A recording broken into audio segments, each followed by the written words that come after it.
इस बार क्रिसमस पे मैंने कुकीज़ नहीं बनाई थी, तब से मेरा बेटा बोल रहा है कि कुकीज़ बना दो, लेकिन मेरे पास ना डार्क चॉकलेट्स खत्म हो गए हैं। तो मैं सोच रही थी कि मँगा लेती हूँ, उसके बाद बनाऊँगी, लेकिन उसको वेट नहीं हो रहा था। आज सुबह से तंग कर रहा, तो चलो बनाते हैं चोको चिप्स के साथ ही। तो सबसे पहले welcome to my channel Khushmeet beats, और सब्सक्राइब कर लीजिए। अगर आप फेसबुक पे देख रहे हैं तो फॉलो कर लीजिए। तो चलिए स्टार्ट करते हैं रेसिपी। मैंने यहाँ पे मेल्टेड बटर लिया है हाफ कप के करीब में। आप जितना बनाना चाहते हैं उसके अकॉर्डिंग इसको कम और ज्यादा करना, मतलब आप मेजरमेंट को अपने हिसाब से रख सकते हैं। तो मैं हाफ कप के हिसाब से रख रही हूँ। यहाँ पे हम बनाएंगे 1 कप और 1/3 कप मैदा, उसके हिसाब से मैंने यहाँ बटर ले लिया है। तो ये बटर जो है ना, ये रूम टेम्परेचर पे मैंने गर्म करके इसको मेल्ट करके रूम टेम्परेचर पे कर लिया है, क्योंकि अभी चल रहा है बिल्कुल फ्रीजिंग वाला टेम्परेचर। तो ये हार्ड हो जा रहा है, तो फटाफट से हम इसमें ऐड करेंगे हाफ कप के करीब में ब्राउन शुगर और हाफ कप के करीब में कैस्टर शुगर। ब्राउन शुगर जो है वो थोड़ा लाइट और डार्क दोनों कलर का आपके पास जो हो आप डालिए, लेकिन मस्ट है डालना, क्योंकि उससे ना इसका टेक्सचर और कलर बहुत अच्छा आता है और टेस्ट भी थोड़ा इनहेंस हो जाता है। अगर आपके पास नहीं है तो आप नॉर्मल शुगर में भी बना सकते हैं। तो अब इस पॉइंट पे इसको मिक्स कर लेना है, बहुत ज्यादा मिक्स नहीं करना है। और अगर आप वेजिटेरियन नहीं है तो आप इसमें अंडा डाल सकते हैं, लेकिन मैं यहाँ पे क्या कर रही हूँ कि 2 चम्मच पानी में मैं डाल रही हूँ 1 चम्मच रिफाइंड ऑयल, 1 चम्मच में डाल आधा चम्मच डाल रही हूँ बेकिंग सोडा, और थोड़ा सा इसमें डालेंगे आधा चम्मच के करीब में ही वेनिला एसेंस। अगर आपके पास एक्सट्रैक्ट है तो आप वो भी ऐड कर सकते हैं, और आप स्किप करना चाहते हैं तो स्किप भी कर सकते हैं। तो ये मेरे पास एसेंस था तो मैंने डाल दिया, क्योंकि मेरे बेटे को पसंद है वेनिला, उसका फ्लेवर उसको बहुत अच्छा लगता है। तो अब इसको डालेंगे, क्योंकि हमने इसमें बेकिंग सोडा डाला है अभी। तो हम ना बहुत ज्यादा बेकिंग पाउडर डाला है, सॉरी बेकिंग पाउडर, सोडा नहीं। तो हम बहुत ज्यादा इसको मिक्स नहीं करेंगे, बेकिंग सोडा ना हम ड्राई इंग्रेडिएंट्स के साथ डालेंगे। तो देखो जैसे विंटर है ना, तो मतलब ये हार्ड होते जा रहा है, लेकिन आप जैसे जैसे इसको मिलाएंगे ना तो फिर ये नॉर्मल अपना जो टेक्सचर है ना वो ले लेता है। बहुत ज्यादा मिक्स नहीं करना है, बस ये सारी चीजें मिक्स हो गई। अब इसमें ऐड कर देंगे अपने ड्राई इंग्रेडिएंट्स को। तो मैं यहाँ पे ले रही हूँ आधा कप मैदा और 1/3 कप के करीब में।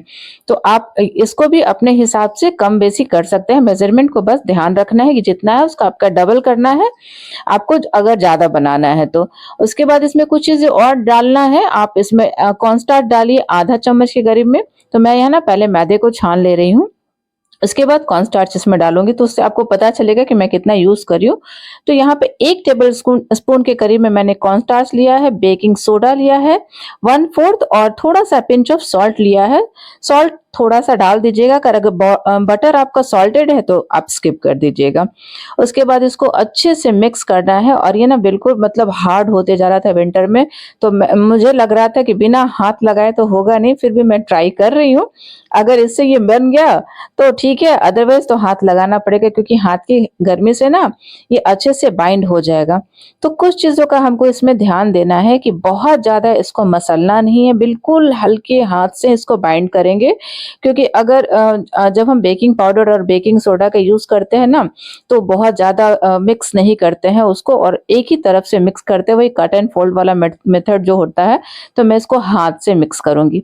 अब ये नहीं होने वाला है, ना स्पैचुला से हुआ और ना बीटर से हुआ, तो ये बेकार का है। मतलब मुझे तो हाथ लगाए बिना मेरी कोई रेसिपी बनती ही नहीं है, क्योंकि विंटर है तो बहुत ज्यादा जो डो है ना वो हार्ड होते जा रहा है।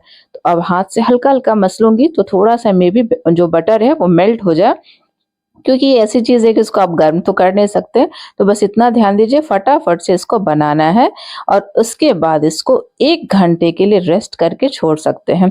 तो आज मेरा बेटा मेरे साथ मतलब फुल मूड में है, क्योंकि उसकी रेसिपी बन रही है, तो वो सूट करने में भी हेल्प कर रहा है, सारी चीजें मतलब गाइड कर रहा है, और ये रेसिपी उसी की है, उसी ने बताया ऐसे ऐसे बना दो। अच्छा चॉकलेट नहीं है तुम्हारे पास तो चोको चिप्स डाल दो, क्योंकि मुझे ना चोको चिप्स बिल्कुल पसंद नहीं है, और ये क्या है कि लोकल मार्केट से आया है। तो अगर आपके पास चॉकलेट्स हो, डार्क चॉकलेट हो, और नहीं हो तो प्लीज आप उसको मंगा लीजिएगा, मेरी गलती मत कीजिएगा, क्योंकि मैंने इतने मेहनत से बनाया और फर्स्ट टाइम मैंने चोको चिप्स डाला है। मुझे बिल्कुल मतलब चोको चिप्स पसंद ही नहीं आता है। वो लगता है ना कि जैसे अगर कुछ अच्छे ब्रांड का मिले तो अलग बात है, अदरवाइज जो लोकल शॉप से मंगाते हैं ना, वो चॉकलेट चिप्स के जगह पे क्या देते हैं पता ही नहीं। तो मैंने इसको अच्छे से बाइंड करके रख दिया साइड में। और एक आप स्कूप ले सकते हैं आइसक्रीम का या एक स्पून ले सकते हैं। ये ना मेरे बेटे का खेलने का कभी स्पून हुआ करता था, जब वो खेलता था कुकिंग करता था बचपन में, तो ये सारी चीज़ें मुझे बहुत उसकी अच्छी लगती थी। कुछ-कुछ चीज़ें मैंने किचन में ऐड कर लिया जिसमें से ये स्पून है। उस मतलब ये ऐसा नहीं था कि किचन से खेलता था वो साइंस प्रोजेक्ट के लिए उसने मंगाया था, उसमें ये स्पून आया था, तो ये मैंने अपने लिए रखा है। और ये इससे क्या है ना कि एक मेज़रमेंट का बना और जो लास्ट का था ना वो थोड़ा छोटा बन गया, तो उसको मैंने साइड में रख दिया है। तो आप इसको चाहते हैं तो आप वेट कर सकते हैं कि कितना आपको कितने वेट का एक लड्डू चाहिए। और हल्के हाथ से इसको बहुत ज़्यादा ना मतलब नीट एंड क्लीन शेप नहीं देंगे, क्योंकि कुकीज़ जो होती है बेकरी वाली जो होममेड होता है, हैंडमेड होता है, वो ना थोड़ा-सा टेढ़ा-मेढ़ा ही होता है, तो थोड़ा-सा इसको नॉर्मल शेप से अलग रखेंगे और उसके बाद 1 से 2 घंटे के लिए फ्रिज में रख देंगे। अगर आप दूसरे दिन बेक करना चाहते हैं तो आप इसको ट्रांसपेरेंट किसी पॉलीथीन में, किसी डब्बे में अच्छे से डाल के आप फ्रीज़र में रख दीजिए।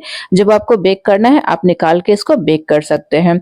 तो मेरे पास अभी वो जो ट्रांसपेरेंट वाला आता है ना, वो नहीं है, पता नहीं उसको क्या बोलते हैं, तो मेरे पास ये फॉइल पेपर है, मैं इसको लपेट के इसको 1 घंटे के लिए फ्रिज में रख रही हूँ। अभी विंटर का टाइम है और विंटर भी जनवरी वाला विंटर है, बहुत ही ज़्यादा इस बार ठंड पड़ रही है, तो मैंने सोचा फ्रीज़र में नहीं रखती हूँ, नॉर्मल फ्रिज में ही रखती हूँ, क्योंकि उसमें भी हार्ड हो गया था बहुत अच्छे से। तो मैंने 1 घंटे के करीब में इसको रखा है। अभी 1 घंटे आराम से रेस्ट होगा, तब तक आप बाकी के काम कर सकते हैं। बस एक चीज़ का ध्यान दीजिएगा कि कॉर्न स्टार्च ज़रूर डालिएगा, उससे ना इसके अंदर वो जो च्यूइनेस आता है ना, जो कुकीज़ में आता है, अगर आप उसको स्किप कर देंगे ना तो फिर वो टेस्ट नहीं आएगा जो रियल कुकी में होता है। तो कॉर्न स्टार्च डालिएगा। तो यहाँ 1 घंटा हो गया था, अब मैं लेके आती हूँ और मैंने ना माइक्रोवेव ओटीजी में बना रही हूँ, तो उसको मैंने प्रीहीट करने के लिए डाल दिया है 175 डिग्री सेल्सियस में। मैंने 15 मिनट के लिए प्रीहीट कर लिया है उसको और उसी पे मैं कुक भी करूँगी 175 पे ही। तो आप माइक्रोवेव में कर रहे हैं तो आप अपने हिसाब से उसको 175 के हिसाब से आप 10 मिनट के लिए या 15 मिनट के लिए आप उसको प्रीहीट कर सकते हैं। तो अब ना जब हम इसके लड्डू को रखेंगे ना तो थोड़ा शेप मतलब ये पूरे अच्छे से फैल पाए तो थोड़ा अलग-अलग से रखेंगे। और मैंने ना लास्ट वाला जो रो है ना उसको थोड़ा-सा कॉर्नर में रखा है। मुझे ऐसा लग रहा है, डाउट लग रहा है कि ये जब फैलेगा तो ये मतलब थोड़ा शेप बिगड़ सकता है इसका। तो चलो 11 मैंने 15 मिनट के लिए लगाया है, लेकिन बीच में मैं चेक कर लूँगी अगर मुझे लगा तो, अदरवाइज़ 15 मिनट्स 175 डिग्री पे हम इसको बेक करेंगे। क्योंकि जब ये कितना भी आप बेक कर लो ये सॉफ्ट ही रहेगा। अगर आप सोचेंगे कि बिस्किट की तरह हार्ड हो जाए तो बिल्कुल भी नहीं, 11 से 15 मिनट के अंदर बहुत अच्छे से बेक हो जाता है। अगर आपको ये कच्चा लगता है देखने में तो भी आप छोड़ दीजिए, जब ये ठंडा होगा तो बिल्कुल, क्योंकि अगर आप सेम मेरी रेसिपी फॉलो कर रहे हैं तो मैं बिल्कुल मतलब बता सकती हूँ आपको कि ये 15 मिनट में बहुत आराम से हो जाता है। तो अभी जब मैंने निकाला ना तो मेरे बेटे ने बोला, मम्मा ये बिल्कुल कच्चा है। क्योंकि मैं कुकीज़ बहुत बनाती हूँ तो मुझे पता है कि ये कच्चा लग रहा है देखने में, बट मतलब है नहीं। बस एक प्रॉब्लम था कि अगर मैंने डार्क चॉकलेट डाला रहता तो वो मेल्ट होता। देखो ये जो चोको चिप्स है ना वो एक जगह के एक जगह ही रह गई। बना बहुत टेस्टी है, लेकिन मुझे डार्क चॉकलेट की कमी लग रही थी, क्योंकि वो मेल्ट होता है ना तो फिर वो अलग ही एक टेस्ट आता है। तो प्लीज़ आप ये गलती मत करिएगा, चोको चिप्स के साथ बिल्कुल मत बनाइए। अगर आपको चोको चिप्स भी डालना है ना तो आप उसमें डार्क चॉकलेट बिल्कुल ऐड करिए ही करिए, तभी जाके वो डार्क चॉकलेट वाला जो कुकीज़ होता है ना चोको चिप्स, मतलब वो उसका जगह नहीं ले सकता है। देखो बना बहुत अच्छा है और आपको ये जो हल्का-सा रबड़ी लगेगा, चूई लगेगा, यही है रियल कुकी। अगर आप बिस्किट का थोड़ा-सा एक्स्ट्रा इसको कुक करेंगे ना तो ये बिस्किट का फॉर्म ले लेगा। फिर भी कॉर्नस्टार्च डाला है ना हमने तो हल्का चूई तो रहेगा ही। तो गरमा-गर्म दूध के साथ आप इसको हॉट चॉकलेट के साथ जैसे खाना चाहते हैं आप खाइए, एन्जॉय करिए विंटर में। और अभी जो जनवरी का महीना है ना, ये मंथ कुकीज़ के लिए बेस्ट है, तो आप अभी जनवरी से लेकर वैलेंटाइन डे तक इसको बनाइए और एन्जॉय करिए। मेरे बेटे को बहुत अच्छा लगा।